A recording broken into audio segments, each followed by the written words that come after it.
Yeah, in terms of sparring, we got some great guys coming in. Some really experienced southpaws that are smaller. I think Montana Love is coming in. Shakur Stevenson wants to come in. Jermaine Ortiz. We're gonna hit up Erickson, Lubin, some of these guys. So we're just gonna bring in a plethora of fighters that are fast, quick, shifty southpaws. It's honest, but again, I want to see them fight. I want to see some aggression. Tank would have that if it was anyone he actually felt was worth it. I just don't know if he thinks Jake's worth it. Again, I get that feeling that he just is there. Canelo Alvarez. Shakur Stevenson has no relationship with Jake Paul. None. We heard, oh, Boots is a sparring partner. How much you got paid for that? So now, isn't that also applicable to Shakur Stevenson? Is he not also a sellout? Jake Paul's latest step is bringing in Shakur Stevenson to spar ahead of his clash with Gervonta Davis. Paul noted that Stevenson himself offered to help and join the camp, adding credibility to his preparation. He shared that his team assembled a group of sharp southpaws, fighters smaller than him yet skilled enough to provide the right looks. What raised eyebrows was Shakur's inclusion, since no prior connection existed between the two. Still, Paul insists that training alongside Stevenson and the other sparring partners will sharpen his skills as he gears up for the challenge against Tank. Yeah, in terms of sparring, we got some great guys coming in. Some really experienced southpaws that are smaller. I think Montana Love is coming in. Shakur Stevenson wants to come in. Jermaine Ortiz. We're gonna hit up Erickson, Lubin, some of these guys. So we're just gonna bring in a plethora of fighters that are fast, quick, shifty south. Analysts have questioned the sudden link between Jake Paul and Shakur Stevenson, calling it both odd and suspicious. They argue that Stevenson may have positioned himself into sparring work in a way similar to Jaron Boots and is helping Canelo Alvarez train for Terence Crawford. What sets this apart is the absence of any previous bond between Paul and Shakur. Boots had ties with Canelo through family connections, making that scenario more natural. In Shakur's case, there's no background or history with Paul, which leads some to believe money played a key role.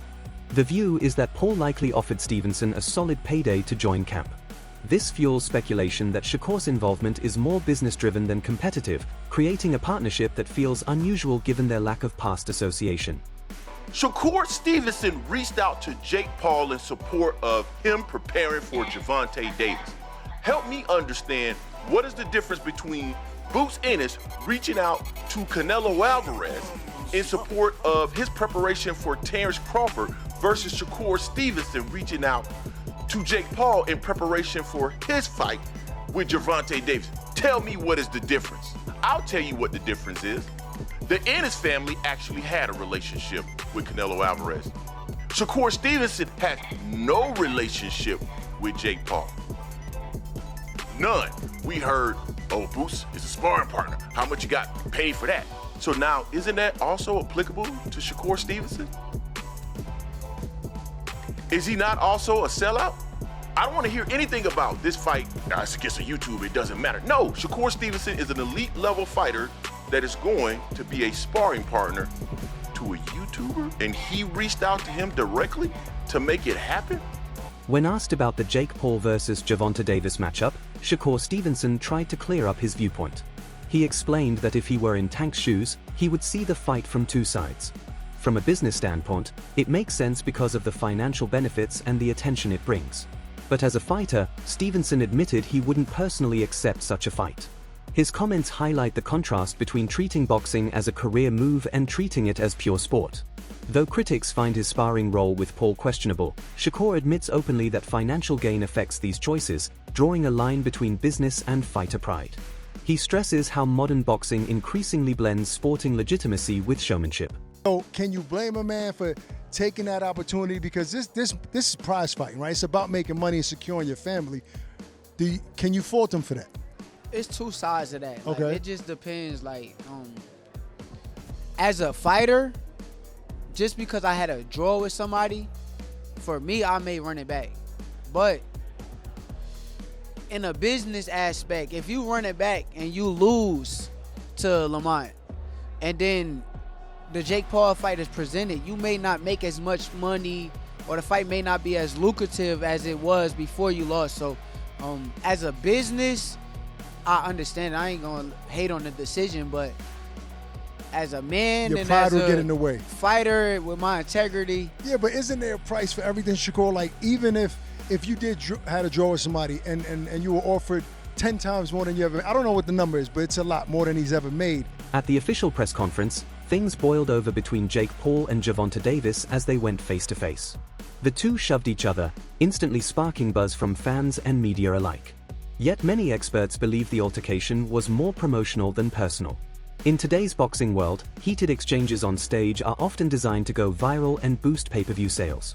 The shove between Jake and Tank perfectly fits the narrative of spectacle mixed with competition. The storyline now highlights whether a bigger man can use his size and power against a smaller but more skilled opponent, or if the smaller fighter can rely on speed and technique to overcome. This kind of stage tension ensures that even casual fans are intrigued enough to watch when fight night arrives.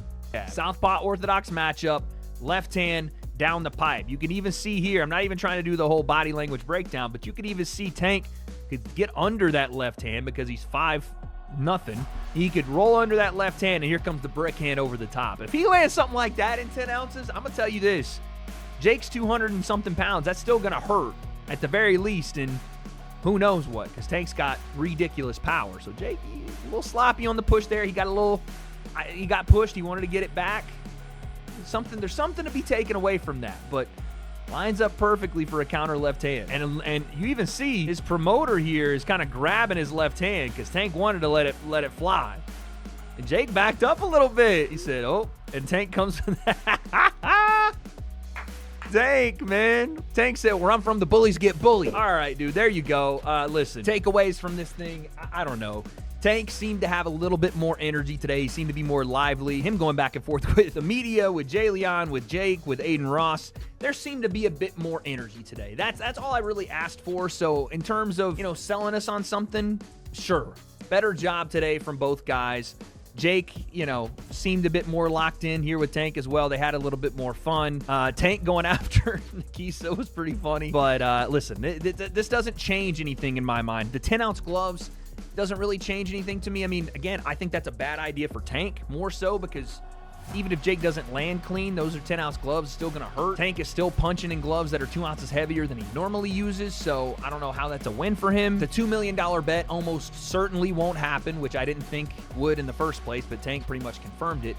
And we're all left with the same kind of idea that we thought about this to begin with. This is an entertainment exhibition that we know is going to draw a ton of eyeballs. I'm going to watch, and there's going to be great high-level competition boxing on the underneath card. And even in the main event, if something is to happen, if someone is to get knocked out, it will go mega viral, and both these guys are going to make a shit ton. Even with all the showmanship around the promotion, insiders stress that Gervonta Davis is not taking this matchup lightly. Analysts studying his body language and training camp point out that Tank looks focused and determined.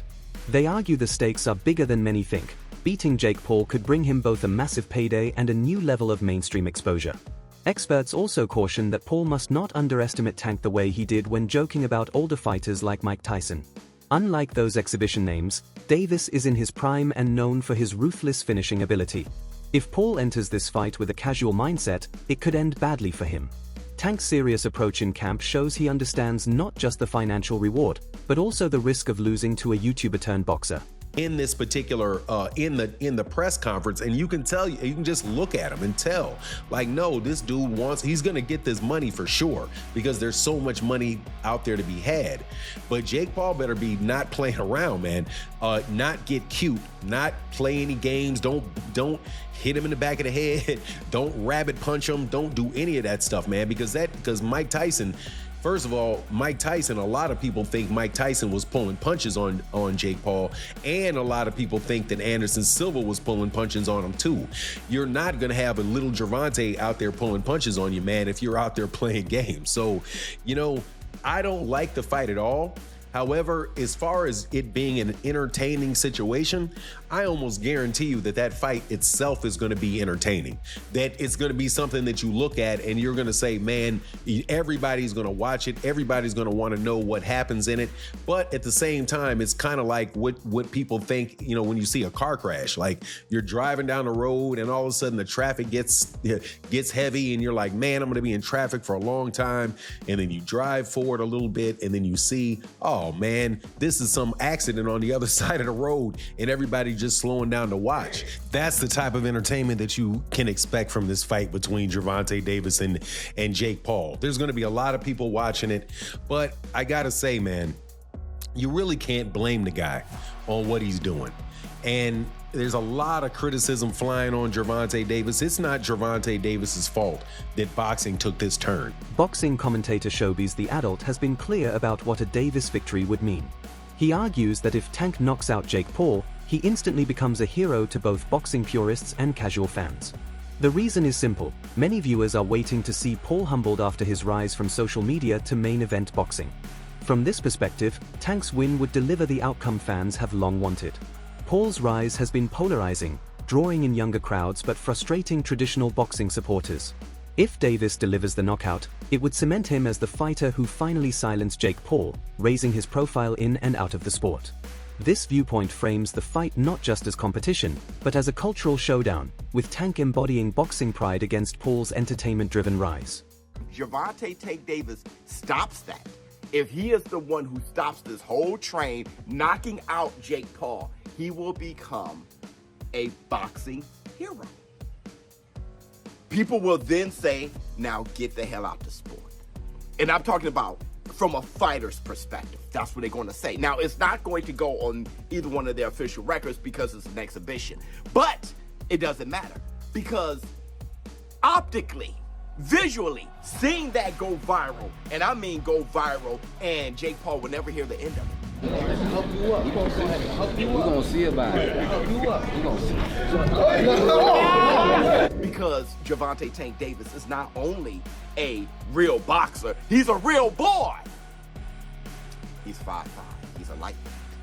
Skills pay the bills. Let him knock out Jake Paul, give him Bambi legs, or knock him down.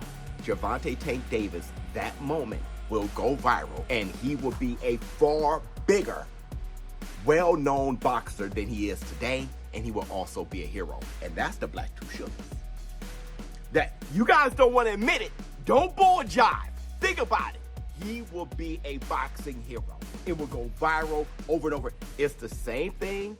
No, not even the same. It's not even close. But there was a viral reaction when AJ knocked out Francis Ngannou. Anthony Joshua can dispose the MMA champion. When AJ knocked out Francis Ngannou in the first round, it was like, now get out of here. Former champion and current analyst Timothy Bradley has been direct in his opinion, labeling the bout an easy payday for Gervonta Davis.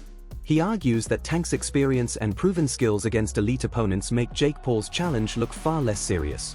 Bradley sees no real path for Paul to win, calling it a low-risk, high-reward event for Tank. In his eyes, this isn't about competition, but about business, generating massive revenue while ensuring a likely Davis victory. Bradley's remarks highlight a common view in boxing circles that this matchup is less about testing Paul's growth and more about using his fame to push Davis into an even bigger star role. His stance mirrors a wider belief that Tank will dominate with relative ease while cashing in on Paul's mainstream audience. The choice to stage Jake Paul versus Gervonta Davis in Florida has only added to the intrigue. Your innocence and say that it ain't fixed. Because check this out, Tank ain't gonna lose this fight. Hell no. Hell no. Tank ain't losing this fight. Too many holes.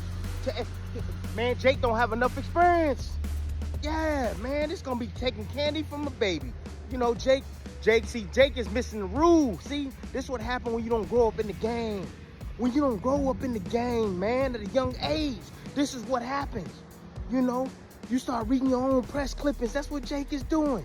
You know, fighting this lower level competition, and now he think he the ish. Now he think he the man. He ain't the man.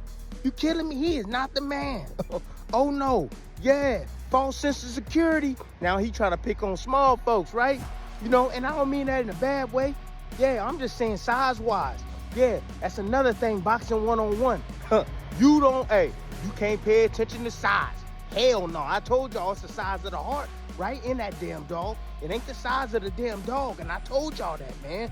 Yeah, it's the same thing here. And it's about the smartest dog. Tank too smart for him. Tank got too much boxing IQ for Jake, man. This gonna be easy. Easy. Like I said, man, Tank, please,